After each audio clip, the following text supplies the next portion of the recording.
Buen día. La maestra ya tocó la campana, vamos a empezar. Todo el mundo a clase. Bien, la jornada de hoy, el laboratorio Boehringer Ingelheim nos convoca para hablar de insuficiencia cardíaca. Como ustedes saben, bueno, el agradecimiento al laboratorio por generar este espacio y traer a dos personalidades desde Buenos Aires para que nos hablen de esta condición que vamos a tratar en esta mañana. Como todos ustedes saben, la insuficiencia cardíaca es altamente prevalente en nuestra población. Prácticamente el 1%, casi el 2% de la población padece esta condición. Si vamos a los mayores de 70, 80 años, prácticamente ese número llega al 10%. Eso ha determinado que se genere un problema sanitario importante a la hora de atender a estos pacientes, porque cuando vamos a las poblaciones más añosas se suma la multimorbilidad y la fragilidad, que son situaciones que complejizan el tratamiento de estos pacientes y complejiza la gestión sanitaria de las instituciones que atienden a los pacientes. Mucho ha evolucionado el concepto de la insuficiencia cardíaca desde el viejo modelo cardiorrenal que aprendimos cuando entramos a facultad y que es la base del tratamiento anticongestivo con los diuréticos, pasando por el modelo cardiocirculatorio, donde la vedette fueron los vasodilatadores y los inotrópicos, pero fue llegar al concepto del modelo neuroendocrino que empezamos a contar con moléculas que mejoran la sobrevida de los pacientes y la calidad de vida de nuestros pacientes con la insuficiencia cardíaca. Y el concepto del modelo cardiorreno-metabólico está altamente, ha impactado muchísimo en la atención de la insuficiencia cardíaca actual y ha cambiado la evolución de los pacientes con insuficiencia cardíaca en términos de sobrevida y en términos de calidad de vida. Y cuando uno habla de calidad de vida, habla de una menor limitación para la vida diaria y también una menor cantidad de reinternaciones, que también es un problema para la gestión sanitaria. Y de esas cosas vamos a ir sobrevolando en la mañana de hoy, hablando de algunas estrategias para la atención de los pacientes con insuficiencia cardíaca, como el modelo de las unidades de insuficiencia cardíaca, y más tarde del modelo cardiorreno-metabólico en la modificación de la sobrevida de los pacientes. En primer lugar, contamos con el honor de tener a la doctora Mirta Diez. La doctora Mirta Diez es cardióloga especialista en insuficiencia cardíaca, jefe del Servicio de Insuficiencia Cardíaca y Trasplante de ICVA, expresidenta del Consejo de Insuficiencia Cardíaca e Hipertensión Pulmonar de la Sociedad Argentina de Cardiología. Doctora. Muchas gracias, Oscar.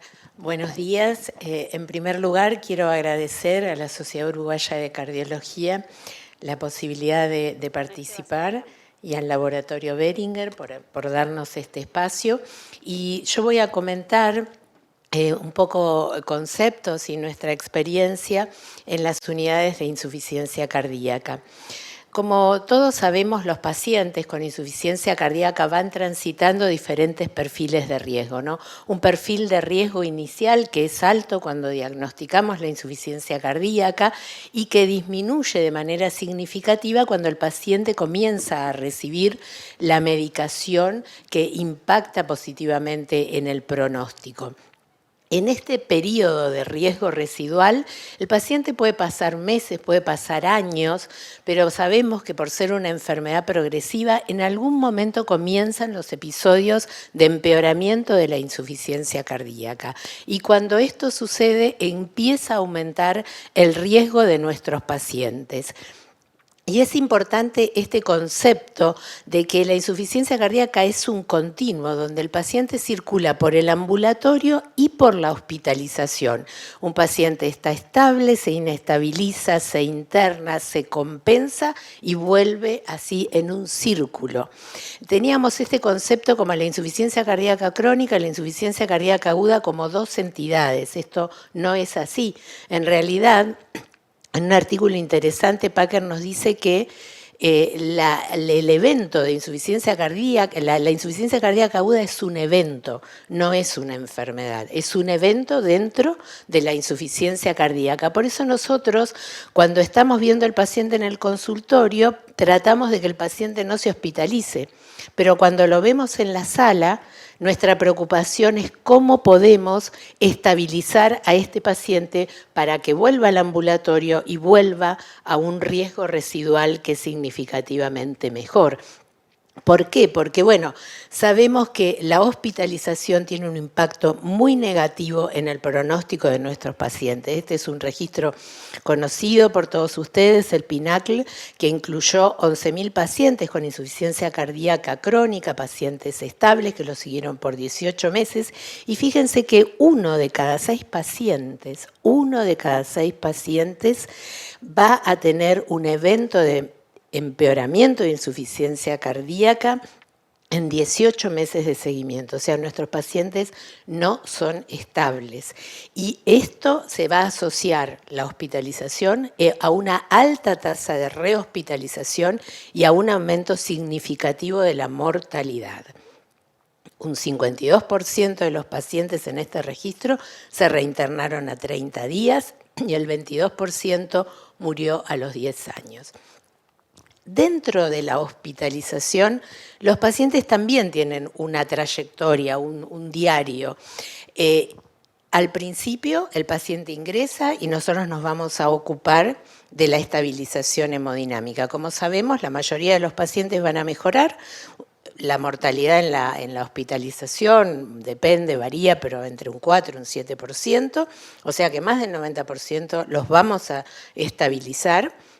Y después esos pacientes van a pasar a una fase transicional a la vía oral y a una etapa de optimización de la terapia antes del alta. Y esto, como vamos a ver, es importante. No se trata de que el paciente lo mejoramos y se vaya. Mejorarlo no es tan difícil en la mayoría de los casos. Sabemos que más del 80% de las formas de hospitalización son por congestión.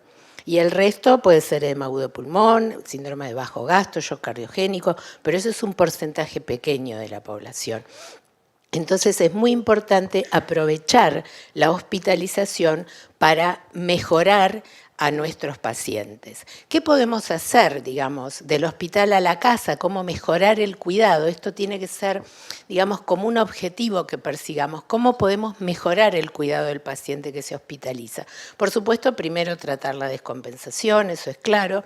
Después, iniciar y titular la medicación durante la hospitalización. Evaluar las comorbilidades, porque esto van a ser barreras para el tratamiento, siempre comunicar el pronóstico. El paciente tiene que estar, digamos, ser un miembro activo en el tratamiento, y para ser activo tiene que entender lo que le pasa y que su enfermedad es grave. Tenemos que contar con él, con su adherencia. Tenemos que analizar barreras al alta, ya sea sociales, de acceso, y ofrecer herramientas de cuidado transicional, que me parece que es un tema muy importante, un poco lo que se viene en el manejo de los pacientes con insuficiencia cardíaca, herramientas de cuidado transicional. Las estrategias para compensar la insuficiencia cardíaca aguda las conocemos, esto nos lo dicen las guías, tienen que ver con una compensación basada en la hemodinamia y sobre todo con la descongestión, porque es la forma de presentación más frecuente, por lo cual utilizaremos diuréticos de ASA, asociaremos diuréticos, hasta lograr la descongestión. Y por supuesto los pacientes que tienen otras formas de presentación, como el bajo gasto, el shock cardiogénico, ahí por supuesto la valoración hemodinámica, el uso de inotrópicos y de vasodilatadores en aquellos pacientes sobre todo que se presentan con formas redistributivas de edema de pulmón. Los pacientes, como dijimos, la mayoría de las veces mejoran, se sienten mejor. Uno al segundo o tercer día le dice, ¿qué tal? ¿Cómo se siente? Mucho mejor. Eso no significa que hayamos logrado siempre una descongestión efectiva. Tengamos cuidado en esta disociación que puede haber entre el síntoma que mejora rápido y la verdadera descongestión que está asociada al pronóstico y a la rehospitalización. Solamente para contarles que para el manejo de los pacientes que ingresan con forma congestiva, nosotros usamos un camino crítico. Hace unos años que lo estamos usando y este camino crítico en el cual, como ustedes ven, ingresan pacientes que tienen, digamos que no son pacientes graves, porque ingresan pacientes que tienen más de 110 de sistólica, que no tienen ni bradi ni taquiarritmia, que tienen una creatinina menor de 2,5, una saturación mayor de 90 y que no tienen un síndrome coronario o una valvulopatía severa. Entonces, ingresamos al paciente en este camino crítico está guiado desde la historia clínica y nos obliga a seguir una sistemática. Nosotros entendemos que el camino crítico, a diferencia de la guía, lo que hace es hacer que todos los médicos que atendemos a los pacientes hagamos lo mismo y eso creemos mejora la calidad de la atención. El camino crítico básicamente nos pide que identifiquemos etiología, que identifiquemos causa de descompensación, que si el paciente no tiene un ecocardiograma en los últimos 12 meses, le hagamos uno para revalorar o valorar por primera vez su fracción de eyección. Después también nos sistematiza el tratamiento, que esto es el tratamiento de la guía, furosemida endovenosa, evaluar a 3 horas y a las 3 horas la diuresis es menor de 1,5 mililitros kilo hora, aumentamos, duplicamos la dosis, revaluamos cada 6 horas, llegamos a un máximo de 500 miligramos de furo. Y si no obtenemos respuesta, asociamos, por supuesto, vasodilatadores, si la tensión es mayor de 140, exigimos peso diario en ayunas, tanto en la indicación médica como en el control de enfermería. Evaluamos en forma diaria el balance. Empezamos a bajar diuréticos y logramos la descongestión. Por supuesto, el laboratorio básico con función renal y iones, el electrocardiograma. Y al segundo día ya identificamos la movilización del paciente para ver si el paciente puede movilizarse solo con familiar o con kinesio, porque entendemos que la deambulación precoz favorece el alta de los pacientes. En la etapa de transición, empezamos a bajar los diuréticos, pasar a vía oral y si alguna de la medicación bloqueante neurohumoral se suspendió, la reinstalamos y comenzamos a titular dosis. Tratamos de que los pacientes vayan con la mayor dosis titulada en la hospitalización, por lo que vamos a discutir más adelante. También hacemos intervención educativa, intervención de kinesiología, identificación de barreras para la adherencia y barreras para el alta. Y, por supuesto, tratar de identificar a aquellos pacientes que nosotros creemos que van a tener una mala evolución y que van a necesitar de un seguimiento muy estricto y de estas, digamos, herramientas transicionales del cuidado. Hicimos un trabajo en el cual comparamos la efectividad del camino crítico haciendo un estudio de cohortes consecutivos pre y post intervención y vimos que con el camino crítico lográbamos reducir la estancia media de 6,7 a 4,9 y reducir la rehospitalización a 30 días. Así que en nuestra opinión el camino crítico, el uso de caminos críticos es útil y además nos permite después valorar la calidad de atención, porque nosotros después podemos controlar a partir de un checklist que es mandatorio antes del alta, si los pacientes se fueron con la medicación adecuada, con educación, con turno al alta en menos de 10 días, etc. Volviendo a intervenciones que en insuficiencia cardíaca aguda estuvimos acostumbrados a hacer y que fueron muy desalentadoras, recordemos los resultados, por ejemplo, de ularatide, de serelexina, de levosimendan, que todos fueron intervenciones que hacíamos en agudo tratando de mejorar el pronóstico a 30 días y todas fueron desalentadoras. Vinimos de muchos estudios desalentadores y después empezamos a entender que a lo mejor pasaba el poder mejorar el pronóstico de nuestros pacientes por cómo los podíamos descongestionar y cómo podíamos establecer la medicación que conocemos cambia el pronóstico, que son los 4 terapias fundacionales en los pacientes con insuficiencia cardíaca y fracción de eyección reducida. Solamente ver cómo las guías nos recomiendan que los pacientes cuando sean de alta se van de alta deben estar adecuadamente descongestionados, ¿sí? Sabemos que la valoración de la congestión desde la clínica no es tan sencilla, por eso algunos grupos utilizan el ecocardiograma para la valoración de la vena cava, el ecopulmonar y, digamos, como diferentes estrategias de asegurar que la descongestión ha sido efectiva, junto con el delta de los péptidos natriuréticos. Y la otra cosa que me parece importante, que las guías nos recomiendan con un alto nivel de recomendación, es introducir el tratamiento que modifica la evolución de la enfermedad. Y con respecto a esto, decir que hay muchos datos que nos muestran que introducir la medicación en la hospitalización favorece la adherencia en primer lugar. Los pacientes siguen con la medicación en un porcentaje mucho más alto que si se la ponemos en el consultorio. Y por otro lado, mejora la evolución de los pacientes. Con esto hay datos de trabajos de beta bloqueantes, hay datos del estudio con ARNI.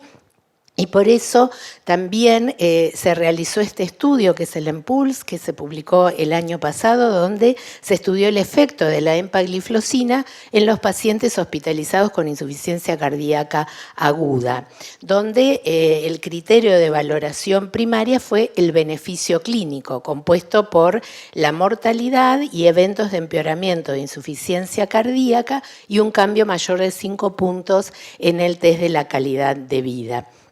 ¿Por qué se diseña este estudio? Bueno, tiene mucho que ver con unos datos muy importantes, tanto del estudio Emperor Reduce como del Emperor Preserve, que como sabemos, la empagliflozina en pacientes con insuficiencia cardíaca y fracción de eyección reducida mostró una reducción del riesgo relativo del punto final de muerte cardiovascular y hospitalización del 25%. Y en los pacientes con fracción de eyección levemente reducida o preservada mayor de 40%, la empagliflozina mostró una reducción del riesgo relativo de 21%, todo esto altamente significativo. Y lo que es muy interesante es ver que la significación estadística se alcanzó 12 días después de la aleatorización en el Emperor Reduce y 18 días después en el Emperor Preserve. Como vemos acá, la rápida diferencia entre los dos tratamientos, y por esto entonces es que se testea la empagliflozina en la insuficiencia cardíaca aguda y los pacientes son randomizados muy precozmente, en una mediana de 3 días de la hospitalización. Por supuesto, eran pacientes que tenían que estar estables, sin drogas vasoactivas, con diuréticos en dosis estables en las últimas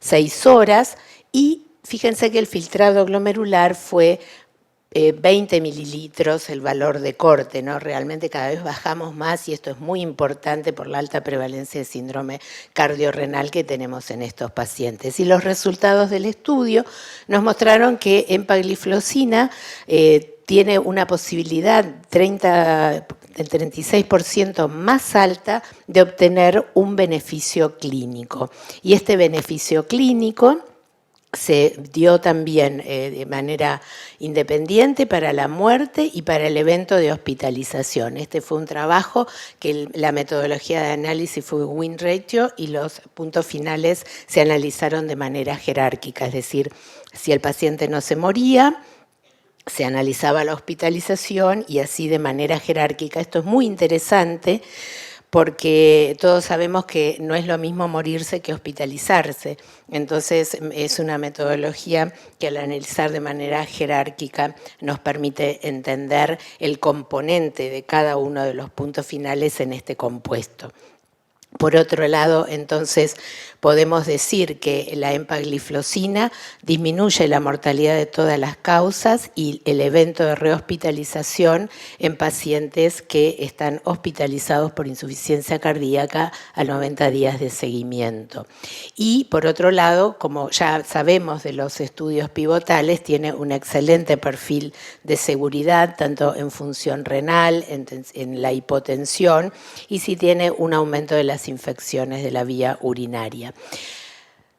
Ahora bien, todos conocemos toda la documentación que hay para el inicio precoz de la medicación que modifica la evolución de nuestros pacientes. Sin embargo, también hay que reconocer que hay barreras para la implementación de estos tratamientos, fundamentalmente que están vinculados con la función renal, con la tensión arterial, con los valores del potasio. Tenemos barreras concretas y también tenemos una barrera un poco más sutil, que es la inercia médica. A veces nos cuesta incorporar o cambiar determinados tratamientos. Entonces, un poco este mensaje de que recordemos que la hospitalización es una ventana de oportunidad. Es el momento en el cual nosotros, un paciente que viene mal medicado, lo podemos optimizar. Es un momento en el cual el paciente viene mal educado, lo podemos educar. Viene congestivo, lo podemos descongestionar. La hospitalización, si bien es un evento adverso, grave para el paciente, para nosotros y para el sistema de salud es una oportunidad de mejora. Y esto lo muestran muchos trabajos. Yo puse solamente pero hay más. Está el Implement Heart Failure, el Better Care, que están publicados en los últimos años y medio. El Strong Heart Failure es el que les quiero mostrar, que nos muestra que un grupo de pacientes, casi 1000 pacientes, que fueron randomizados en el momento de la hospitalización a un cuidado intensivo y a un cuidado usual. Los pacientes con cuidado intensivo tenían como objetivo lograr rápidamente, en las primeras consultas, la titulación de la medicación al máximo de la dosis óptima. Y lo que se vio en 180 días de seguimiento fue que los pacientes de la rama intensiva, que son los pacientes que están en Colorado, tuvieron una tasa de utilización de la medicación recomendada por las guías mucho más alta, significativamente más alta, pero creo que lo que es realmente importante es que tiene una reducción de un punto final de muerte y hospitalización a 180 días, que es altamente significativa. Creo que la evidencia es contundente de la importancia de introducir la medicación que modifica la evolución de la enfermedad de la manera más precoz posible.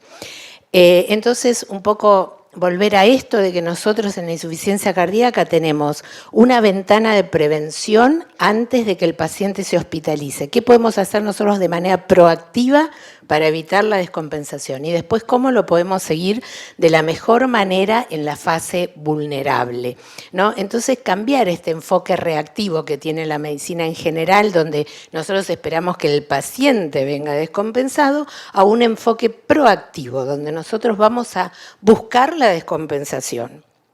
Tratar de identificar esa descompensación para actuar antes de que venga al hospital. Y esto es un poco de mover las paredes de la clínica, las paredes del hospital, expandirlas, ¿sí? ¿Cómo las podemos expandir? Bueno, una posibilidad es el telemonitoreo. Nosotros desarrollamos con una empresa de sistemas un telemonitoreo que le bajamos la aplicación al paciente y desde el teléfono él nos dice cómo se siente, tiene que medir todos sus signos vitales. Eso genera un algoritmo de alarmas que leemos una vez por día. Presentamos el trabajo de factibilidad, aceptabilidad y eficacia, que mostró que es una herramienta que los pacientes pueden utilizar y ahora estamos haciendo un randomizado de tratamiento usual versus tratamiento guiado por telemonitoreo, del cual incluimos la mitad de los pacientes y bueno, esperamos tener resultados pronto. Y por otro lado, este concepto de poder manejar a los pacientes con insuficiencia cardíaca y bajo riesgo en una estrategia de hospital de día. O sea, claramente hay pacientes de muy bajo riesgo que nosotros, ante un inicio de descompensación, podemos manejar con aumento de la medicación en el consultorio, otros que van a requerir claramente hospitalización, pero hay un grupo de pacientes donde podemos utilizar la herramienta del hospital de día, ¿no? Y nosotros tenemos un lugar físico que llamamos el IC Lounge, porque así la arritmia, bueno, es una denominación de la institución, donde hacemos la administración de diuréticos endovenosos, levosimendan en terapias paliativas, hierro, los estudios específicos, nuestras biopsias de trasplante, los cateterismos derechos, y la evaluación de los pacientes con formas avanzadas, la hipertensión pulmonar y el pretrasplante.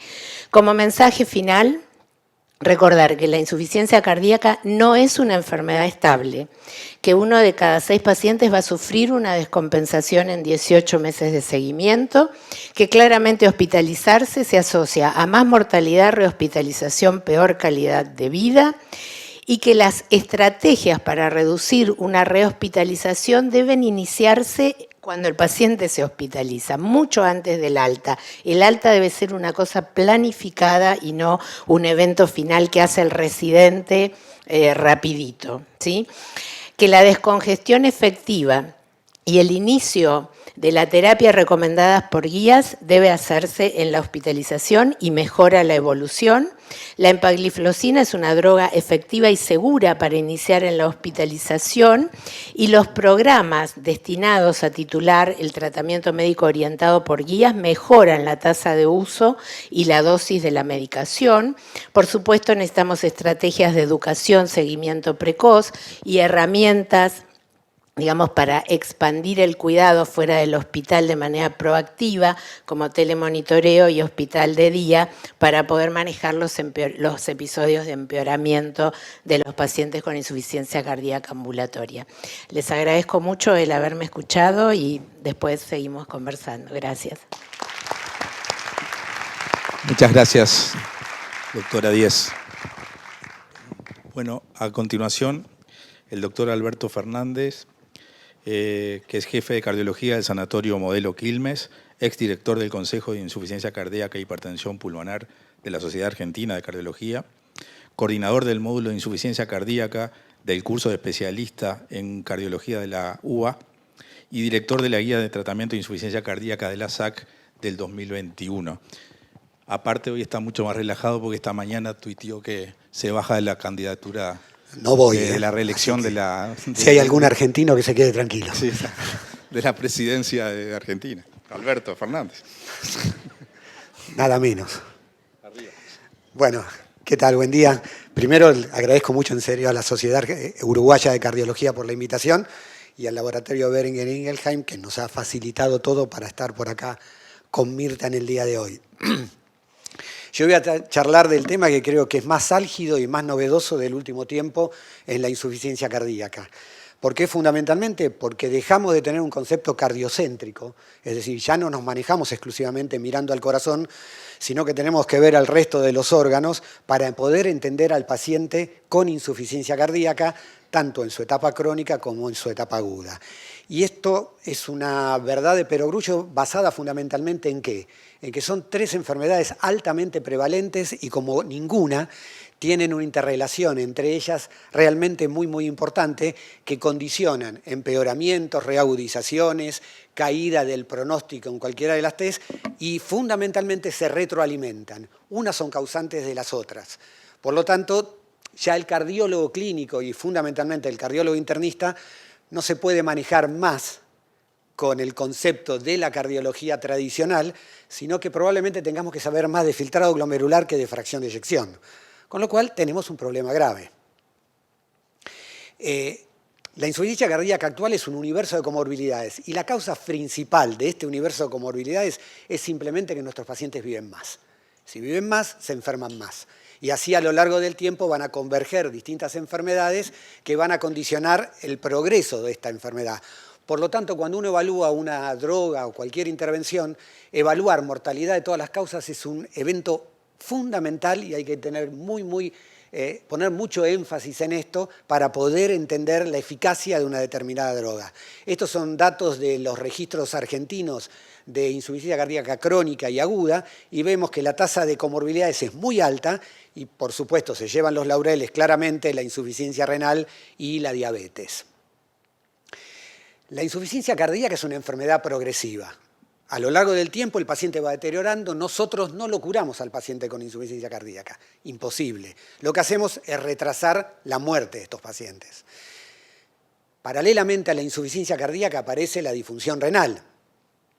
Y lleva un camino muy similar al de la insuficiencia cardíaca, con periodos de una pseudoestabilidad en los periodos crónicos, donde no notamos tanto deterioro, y periodos de realmente agudización de ambos cuadros, como es en los periodos de internación o en los de descompensación.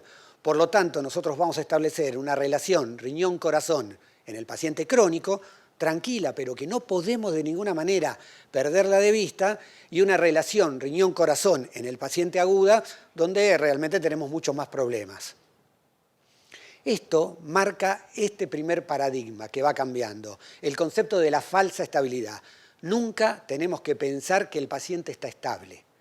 Nunca tenemos que definir, bueno, acá me quedo con la medicación porque nos va bien y capaz que estamos con 2 o 3 drogas exclusivamente, porque ese paciente sigue deteriorando. Y como les voy a mostrar, también va a deteriorar su función renal a lo largo del tiempo.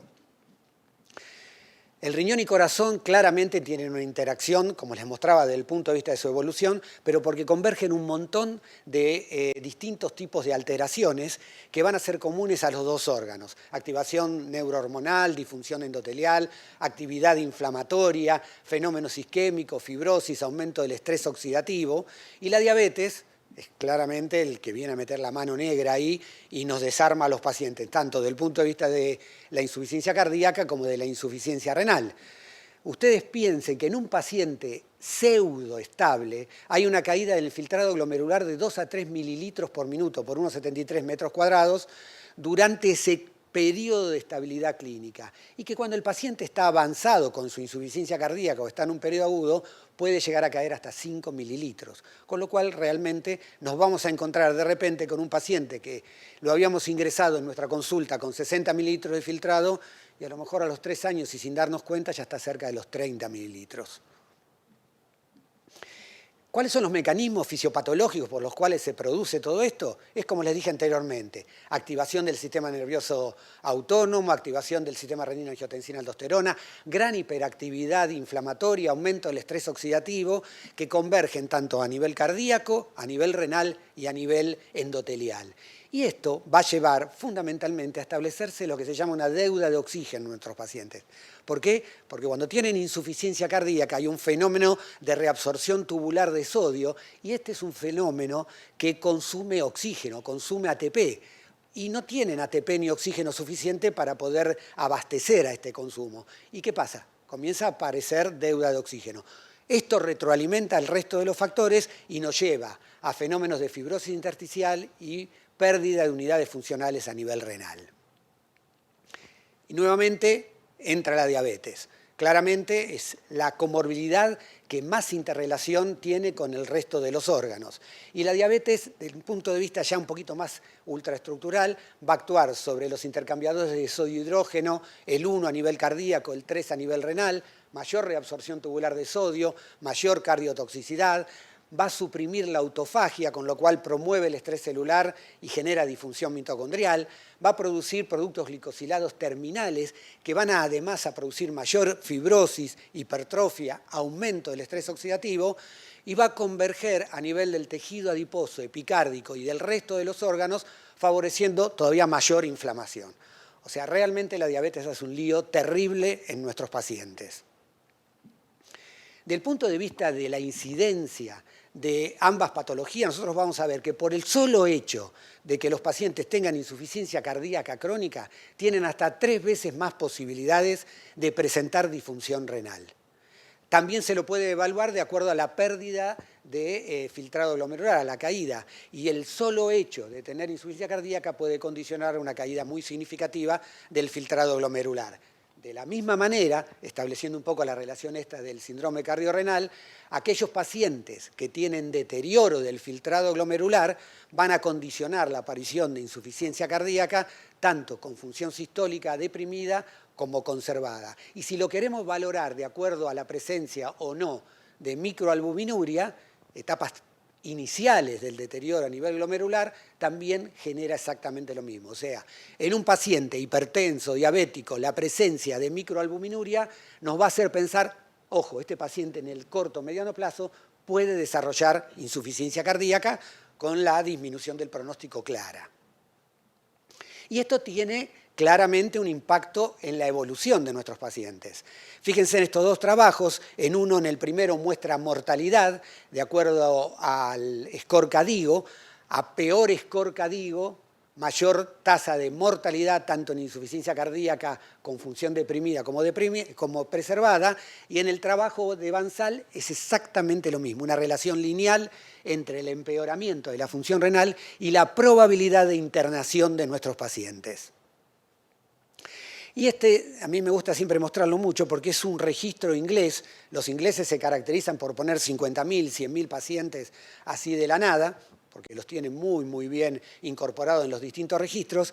Y lo que le estoy mostrando con la flecha roja es cuando los pacientes tienen insuficiencia cardíaca, diabetes e insuficiencia renal. Y que se ve que son los más generalmente aquejados de mayores hospitalizaciones por insuficiencia cardíaca, mayores hospitalizaciones por todas las causas y mayor mortalidad. O sea, la triple alianza le va muy, muy mal a los pacientes en general. ¿Cómo seguimos a nuestros pacientes? La forma más sencilla de seguirlos en el paciente crónico fundamentalmente es el score KDIGO, porque claramente nos muestra la evolución que tiene del punto de vista funcional y del punto de vista estructural, convergiendo lo que es el filtrado glomerular con la relación albúmina-creatinina urinaria. ¿Y por qué es tan importante? La tasa de filtrado glomerular todos la conocemos y la manejamos. La albuminuria es un concepto que el cardiólogo está incorporando actualmente. Y es un dato que es muy importante a tener en cuenta. La albuminuria va claramente en relación con el grado de congestión, va en relación con el aumento de la inflamación, va en relación con la disfunción endotelial. A mayor albuminuria, mayor riesgo del paciente, peor pronóstico. Nosotros vamos a tener una microalbuminuria cuando está entre 30 y 300 de relación albúmina-creatinina y más de 300 es macroalbuminuria. Y nuevamente hay una relación lineal entre el pronóstico de nuestros pacientes y la aparición de la microalbuminuria. Es un dato que yo creo que lo tenemos que tener cada vez más en cuenta y pedirlo tanto a nivel del consultorio como en la internación fundamentalmente, porque nos permite establecer el nivel de congestión y el impacto que tiene a nivel renal, actualmente creo que es insoslayable. Pero nosotros ahora tenemos 4 drogas, como comentó Mirta, que tienen un impacto fundamental en los pacientes con insuficiencia cardíaca, tanto desde el punto de vista de internaciones, mortalidad por todas las causas. Y tenemos la gran ventaja, que tiene que ver también con el mejor pronóstico, en que estas 4 drogas no tienen efectos deleterios sobre la función renal, sino todo lo contrario. Cada una de ellas tiene un efecto favorable sobre la evolución de nuestros pacientes, lo cual realmente es muy, muy bueno. De todas ellas, las glifosinas claramente se llevan los laureles. Esto no cabe la menor duda. Es una droga que tiene tanta cantidad de efectos a nivel cardíaco, a nivel endotelial, metabólico, energético, a nivel renal, que realmente todavía debemos conocer la mitad de los mecanismos de acción que tienen este tipo de drogas. Packer, que es el autor más disruptivo que tenemos en los últimos años y es el que más ha trabajado en este tema, plantea que de todos los mecanismos que tienen las glifosinas, todos los mecanismos macroscópicos, los que vemos, diuresis, estabilización del control metabólico y demás, la upregulation de la sirtuina, y de todos sus efectores, que tiene un efecto fundamentalmente sobre el estrés oxidativo y sobre la inflamación y la disfunción mitocondrial, la interferencia de esos intercambiadores de sodio-hidrógeno y la acción regulatoria que tiene sobre el tejido adipositario, serían los mecanismos que más impacto claramente tienen en nuestros pacientes y explican por qué, si hay otros mecanismos que son similares al resto de las drogas, estos tienen tanto éxito. Este es un trabajo hecho en el Emperor Pooled, que son los dos estudios, Emperor Reduce y Emperor Preserve, y lo que hicieron es hacer un seguimiento de las distintas proteínas que son aquellos efectores a nivel intracelular de los cambios que se producen a nivel mitocondrial y de las células. El estrés oxidativo, la inflamación, disfunción endotelial. Ellos fueron siguiendo 1.200 proteínas, había que tener ganas realmente, durante 52 semanas. Y lo que observaron, estas que están marcadas en blanco, que eran las proteínas que más injerencia tenían en todos los mecanismos deleterios. Y llamativamente, o no tanto, la empaglifosina era sobre las que más actuaba y sobre las que más tenía efectos a nivel sistémico en líneas generales. O sea, de alguna manera vamos pasando de lo macro a lo intermedio y ahora claramente a lo micro para poder entender un poco por qué las glifosinas tienen tantos efectos a nivel multiorgánico.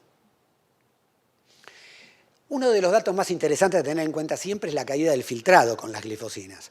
O sea, nosotros sabemos que cuando le damos un tratamiento con empaglifosina hay una probabilidad del 10 al 20% de caída del filtrado. Y que esto, a lo largo del tiempo, va ocurriendo el fenómeno distinto, o sea, el fenómeno contrario, perdón. Es decir, cayó el filtrado inicialmente, pero se va recuperando a lo largo del tiempo. Y esto está muy estudiado, estos son trabajos de Sanat y un trabajo japonés, donde plantean claramente que la caída del filtrado es alrededor del 10% y es un cambio hemodinámico, no es estructural. Por lo tanto, tienen mejor pronóstico nuestros pacientes que aquellos placebos que les cae el mismo porcentaje del filtrado glomerular.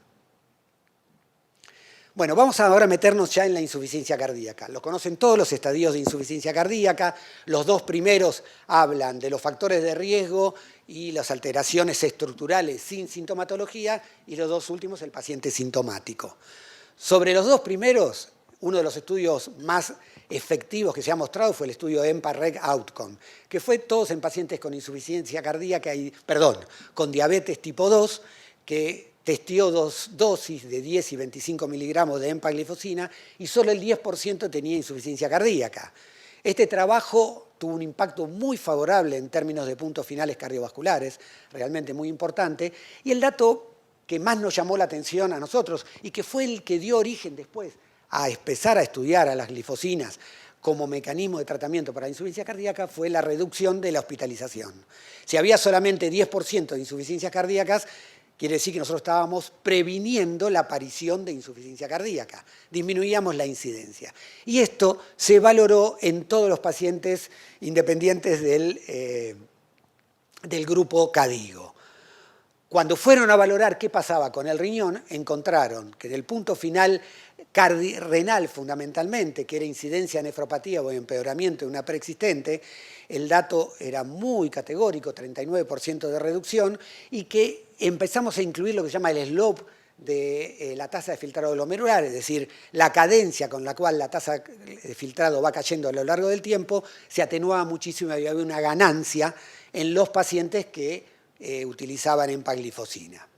Cuando corrieron todos estos distintos puntos finales a través del score CADIGO para ver si era lo mismo en todos los pacientes, encontraron que esto se mantenía y que la P por interacción no era significativa. O sea, el paciente que tenía deterioro renal severo tenía un impacto favorable, el mismo que tenía aquel que tenía solamente una disfunción renal leve. Y otro dato muy importante que demostró la incidencia de microalbuminuria, donde había una reducción muy significativa de la incidencia de macroalbuminuria. Es decir, actuaba sobre el corazón, actuaba sobre el filtrado y actuaba también a nivel de lo que sería el deterioro de la membrana glomerular a través del dosaje de la albuminuria. Entonces, en las dos primeras etapas, claramente un impacto favorable.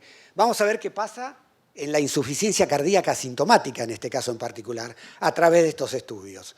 El Emperor Reduce, que fue el primer trabajo que se presentó, mostró claramente un impacto en el punto final combinado del 25%, y cuando evaluaron al riñón, encontraron que el punto final renal combinado caía en un 50%. Lo primero y principal, yo quiero hacer énfasis, que ya no nos quedamos nada más con puntos finales cardíacos, que en todos los trabajos de intervención estamos evaluando también qué pasa con el riñón. Nuevamente, tasa de filtrado glomerular, relación albúmina-creatinina, y en todo se muestra exactamente lo mismo. O sea, que no se modifica de acuerdo al grado de deterioro de la función renal. Cuando evaluamos nuevamente la tasa de filtrado glomerular, vemos que hay una disminución de la caída a favor de la empaglifosina a un año de 1,73 mililitros por minuto. Y lo más llamativo es que cuando terminó el protocolo lo siguieron en forma abierta y aunque no tuvieran la droga, las curvas se abrieron todavía más y la ganancia en tasa de filtrado fue de 3 mililitros por minuto. O sea, había un efecto residual muy importante que las glifosinas lo estaban generando. Cuando evaluaron ese punto final combinado renal en pacientes que tenían insuficiencia renal previa o no, no encontraron diferencia. Y cuando lo evaluaban, si tenían diabetes o no, exactamente lo mismo. O sea, los efectos que tenían a favor de la función renal eran independientes del grupo que se evaluara. Y esto es para mostrarle el hazard ratio, que vemos que independientemente del nivel de hemoglobina glicosilada, el efecto era exactamente lo mismo en términos de disminuir el deterioro de la función renal. Otro dato interesante a tener en cuenta es esto. ¿Qué pasa con los diuréticos? A lo largo del tiempo el uso de empaglifosina disminuyó la utilización de diuréticos y todos conocemos que la utilización de diuréticos crónicos genera deterioro del filtrado glomerular. Así que es otro factor más para tener en cuenta. En la insuficiencia cardíaca presebada aparece el Emperor Preserve. Estos son los resultados. Primer droga que tiene un impacto en un endpoint combinado de muerte cardiovascular o hospitalización en este grupo de pacientes. Y acá vemos que la tasa de filtrado glomerular también enletece a favor de la empaglifosina con una ganancia de 1.36 mililitros por minuto. Y que la incidencia de macroalbuminuria o el tiempo que retrograda de la macro a la micro a la non-albuminuria también tiene efectos favorables muy importantes. Por último, este trabajo, que es el EMPAG-HF, es un estudio muy pequeño, 50 pacientes con insuficiencia cardíaca, y el punto final era fundamentalmente ver el grado de descongestión. Pero lo que vemos, si ven acá el cuadro B, es el impacto impresionante que tiene a 30 días en ganancia de filtrado glomerular en los pacientes que fueron tratados con empaglifosina como contra aquellos que fueron tratados con placebo. Es decir, un efecto a largo plazo. Sonamos, empezaron todas. El impacto que tiene a corto plazo también es muy importante. Por último, la duda que teníamos era qué pasaba cuando agregábamos sacubitrilo/valsartán a nuestros pacientes que ya tenían empaglifosina en términos de filtrado glomerular. Y acá vemos en este trabajo, donde se valoraba aquellos que tenían inhibidor de la neprilicina versus aquellos que no la tenían, en la diferencia en la tasa de filtrado, en la curva de filtrado, es exactamente la misma y la P por interacción es negativa. O sea, claramente desde el punto de vista renal nos avala a la utilización de ambas drogas. En conclusión, lo que vamos a ver claramente con las glifosinas en general, la empaglifosina en particular, es que tienen un impacto muy importante en nuestros pacientes, que estamos tranquilos para poder administrarla a partir de los 20 mililitros de filtrado. Más, algunos plantean que puede ser tratada antes y después podemos discutir qué pasa en la diálisis, donde ya empieza a haber algo de evidencia. Que este es un trabajo que se lo recomiendo a todos, ahí está la cita, está muy bueno porque evalúa todas las drogas en general para ver qué pasa con el riñón en todas ellas. Lo que nos dice es que únicamente no hay evidencia en los pacientes con menos de 15 mililitros o en los pacientes dializados, que la caída de filtrado glomerular es lógica, pero sabemos claramente que luego va a retrogradar y todo esto, y que por ahora nosotros nos tenemos que cuidar en aquellos que tienen un delta de creatinina sérica mayor del 100%, cuando tienen más de 3.5 miligramos por decilitro de creatinina o una tasa de filtrado menor de 20. Ese sería el grupo todavía de alerta, fundamentalmente en nuestros pacientes. En conclusión, hay una interrelación bien clara entre lo que es insuficiencia cardíaca y disfunción renal, con un gran impacto negativo en la presencia agregada de la diabetes. La cuádruple terapia ejerce un efecto benéfico tanto sobre el corazón como el riñón. Y la empaglifosina ha demostrado que su efecto protector cardiorrenometabólico se extiende a todos los estadios de la insuficiencia cardíaca con un alto perfil de seguridad y facilidad en el uso. Bueno, muchísimas gracias. Muchas gracias. Si quieren hacer alguna pregunta, vamos a usar un método digital. Levantan un dedo y le alcanzamos el micrófono.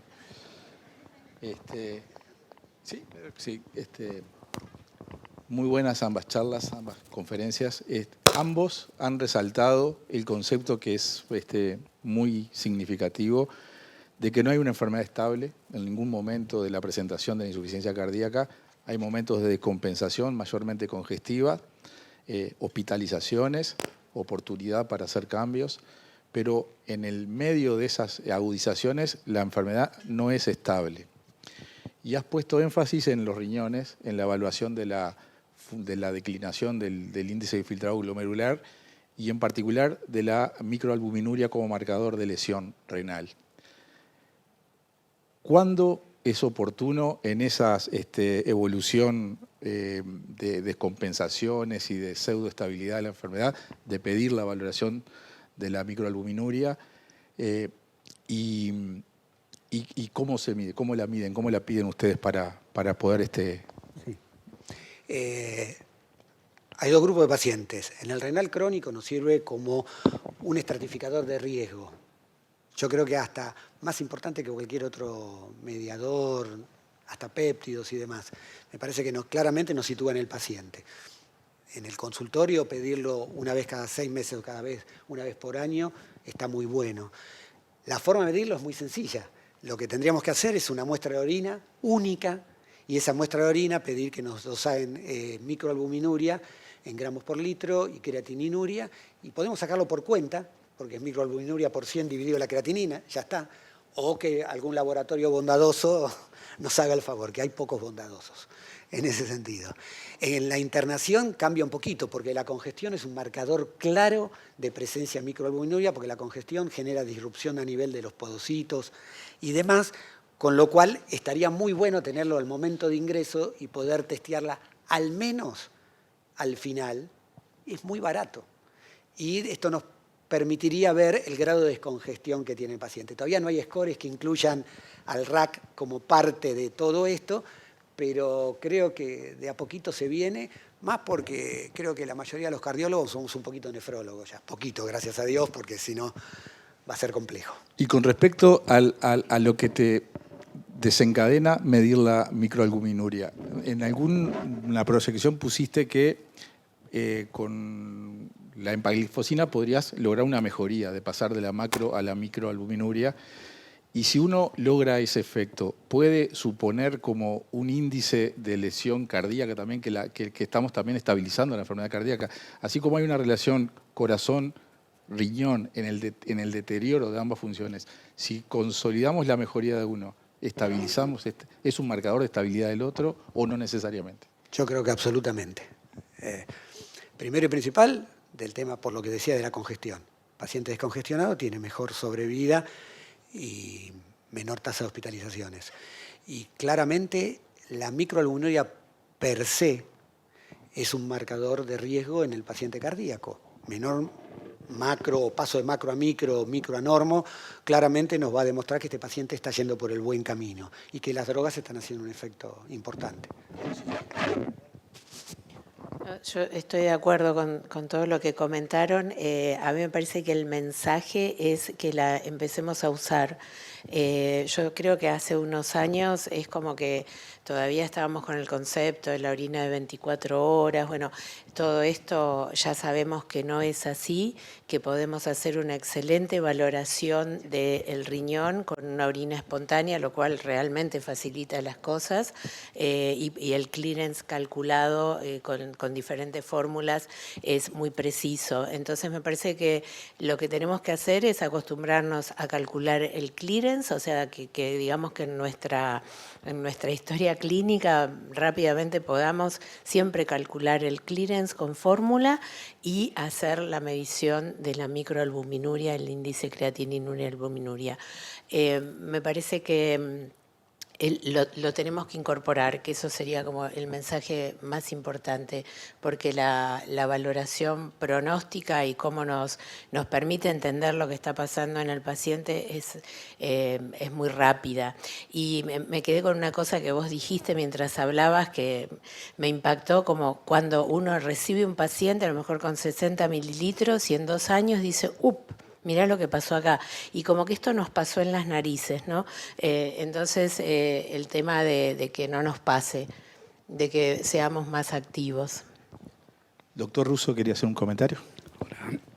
Sí, Mirta, sobre todo sobre las acciones de las unidades de insuficiencia cardíaca, y están hablando que la descongestión efectiva, como más lo conocemos el peso seco, es lo que apuntamos y necesitamos.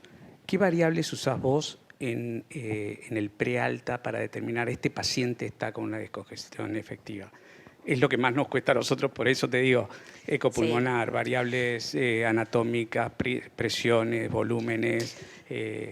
Gracias. A nosotros nos cuesta por bastante la pregunta, porque llegar. es sumamente complejo. Es tal cual vos lo decís, realmente hay múltiples trabajos que muestran la dificultad de valorar la descongestión y por otro lado, muchos trabajos que muestran cuán mal descongestionados son dados de alta a nuestros pacientes.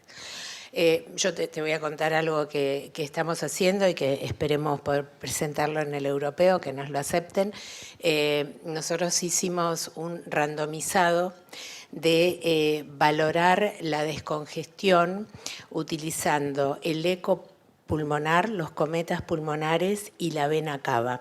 Entonces lo que hicimos fue a 100 pacientes les hicimos estas valoraciones y guiamos, lo hacíamos todos los días, y guiábamos el tratamiento, un grupo ciego a la valoración y un grupo que guiaba la descongestión por los resultados del eco de vena cava y los cometas pulmonares. Y lo que nosotros vimos es que los pacientes que guiaron el tratamiento tuvieron una mayor descongestión en peso y una menor tasa de reinternación a 30 días. Lo que estamos haciendo entonces, en conclusión, es esto, y una mayor caída de los péptidos, porque medimos al ingreso y al alta. Estamos haciendo el delta de los péptidos y estamos utilizando el eco pulmonar y de vena cava para guiar la descongestión. Una pregunta para ambos. Ubiquémonos en un escenario de paciente hospitalizado con insuficiencia cardíaca de reciente diagnóstico nuevo. Se realiza la descongestión en base a los planes que presentaron y antes del alta hay que empezar a incorporar las 4 drogas fundacionales para la insuficiencia cardíaca. ¿Qué estrategia usan para ir incorporando esas 4 drogas? Bueno, buenísima la pregunta. En realidad, digamos, hay diferentes... A lo mejor. No, decía que creo que desde lo que he escrito hay diferentes propuestas, ¿no? Yo siempre... pienso que la incorporación de drogas uno tiene que pensar en la tolerabilidad y en la seguridad. Y que hay una cosa de que claramente hay drogas más seguras y también, bueno, nuestro criterio clínico de qué incorporar. O sea, no creo en un esquema único, ¿sí? Me parece que la incorporación de las glifosinas es muy segura. Y es una de las drogas que tratamos de iniciar rápidamente y los betabloqueantes. Eso sería en un paciente que no tenga, digamos, contraindicación o aspectos de seguridad para recibir estas 2 drogas, las 2 que yo instalaría inicialmente, ¿sí? Y después el ARNI o el antagonista de IECA o ARA, si el paciente tiene alguna dificultad en el acceso, y como última, el antagonista del receptor de aldosterona. Hay gente que pone más rápido el antagonista del receptor de aldosterona. A mí me gusta poner primero EMPA, betabloqueantes y ARNI porque son los que más rápido diferenciaron las curvas, o sea, son los que han demostrado mayor beneficio en corto plazo y poner por último el bloqueante del receptor mineralocorticoide. Pero bueno, me parece que esto tiene una cosa todavía de arte.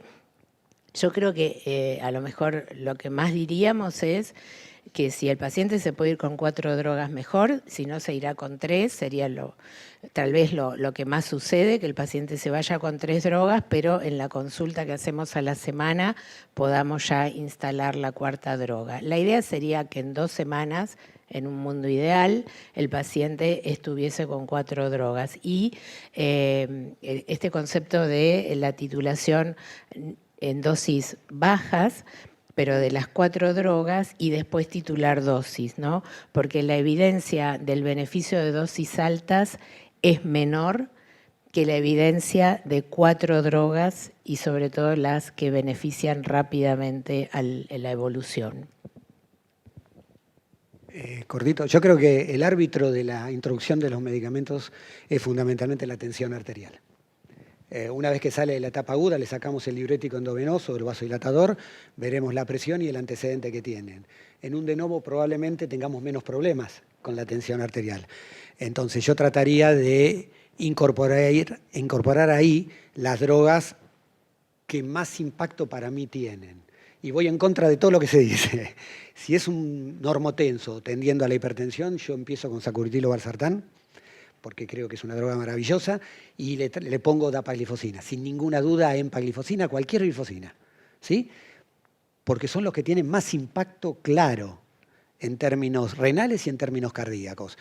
Me aseguro que no esté congestivo, nada, si es posible, le pongo el beta bloqueante y después, como dice Mirta, el antagonista de los receptores es tan fácil de usar también, si tiene un filtrado acorde, ahora viene la finerenona, probablemente el filtrado se bajará a 20, es muy probable, pero le pondría ahí la 4ª. Coincido totalmente que tenemos que tratar de sacarlos de la internación o en la próxima semana a 2 semanas incorporar el 4º tratamiento. Y un dato interesante, que se ponía mucho énfasis a pedirle función renal a la semana de incorporar las drogas. Y ahora se ha demostrado de que ninguna de estas drogas, a menos que lo pongas hipotenso y seco, va a tener un impacto claro en el filtrado. Entonces vos podés darle un poquito más de tiempo, ¿sí? Así que me parece que eso sería la forma de incorporar. Y en 10 segundos, dijiste un concepto muy interesante de que deberíamos mirar con mucha importancia el índice de filtrado glomerular más que la FEBI, una forma de decirlo. ¿Qué pasa con el potasio? ¿Cuándo tenemos que medir potasio cuando instalamos todas estas drogas por el riesgo de la hiperpotasemia? Sí. La realidad es que la suma de drogas no ha demostrado riesgo de hipercalemia. Se ha testeado sacubitrilo con antagonistas de los receptores y glifosinas con antagonistas de los receptores, que sería el cuco ahí, porque los únicos que generan hipercalemia pueden ser los antagonistas de los receptores, y no lo han demostrado. Si vos tenés un filtrado glomerular menor de 30 y le estás incorporando drogas, es bueno hacerle un ionograma sérico entre 1 y 2 semanas, sin ninguna duda, para tranquilidad de uno. Pero me parece que la combinación de estas drogas son muy seguras en términos de hipercalemia en este momento. Así que bueno. Por razones de tiempo no te puedo hacer la pregunta, pero estaba tentado a preguntarte por la inflación. ¿Qué ibas a hacer ahora? Irme. Muchas gracias a todos por acompañarnos.